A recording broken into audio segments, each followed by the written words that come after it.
Hello বন্ধুরা, সবাইকে শুভেচ্ছা জানাই। আজকে বিকেলে আমরা কাজ করছি বাগানে। পুকুর পাড়ের পাশে একটি ছোট বাগান করা হয়েছে। এই বাগানে এটা আমার কাকাতো ভাই, তার বাগানে দেখতে আসছি আমি। দেখার সঙ্গে সঙ্গে চিন্তা করছি একটু ভিডিও করে রাখি।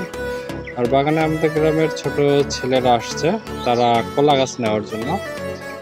এই পুকুর পাড়ের এই বাগানের পাশেই কলা গাছ লাগানো আছে। কলা গাছ আছে, খেজুর গাছ আছে, কমলা গাছ আছে, মোটামুটি ফলের গাছগুলো রয়েছে। তাহলে ছেলেরা আসছিল তারা কলা গাছ নেওয়ার জন্য। আবার পুকুরে হাঁস ছেড়ে দেওয়া আছে, এখানে প্রায় 40 থেকে 45টা হাঁসের বাচ্চা রয়েছে। আর এদেরকে কলা গাছ খুলে দেওয়া হয়েছে, তারা তাদের বাগানে নিয়ে গিয়ে লাগাবে। এই যে এখানে আমরা দেখতে পাচ্ছি সবজি গাছ, আর এখানে ছোট করে মাচাদের রয়েছে। আর এরা এখন নিয়ে যাওয়ার সময় চিন্তা করছে কয়টা করে নিয়ে যাবে, পরে এরা ধীরে ধীরে নিয়ে যাচ্ছে। আর এদিকে তাদেরকে পরামর্শ দেওয়া হচ্ছে কিভাবে গাছটা নিয়ে যাওয়া যাবে।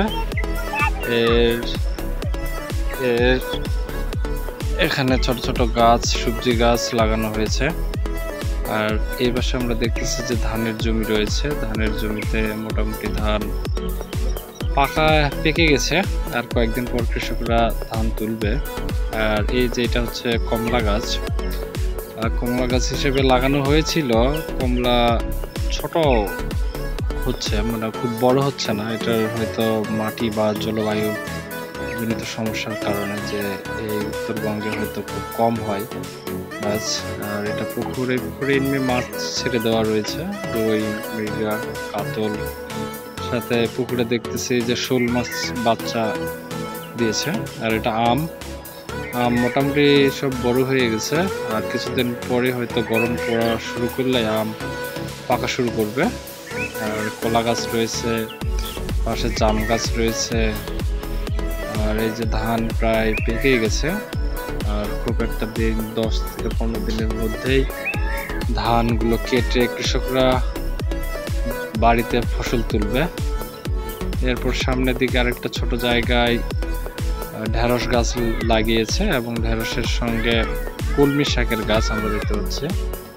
গাছগুলো অনেক সুন্দর হয়েছে, একটা গাছও মরে নেই, সব গাছগুলো হয়েছে। কিন্তু মনে হচ্ছে একটু পানি দিতে হবে, একটু পানি দিতে পারলে গাছগুলো খুব দ্রুত বড় হবে।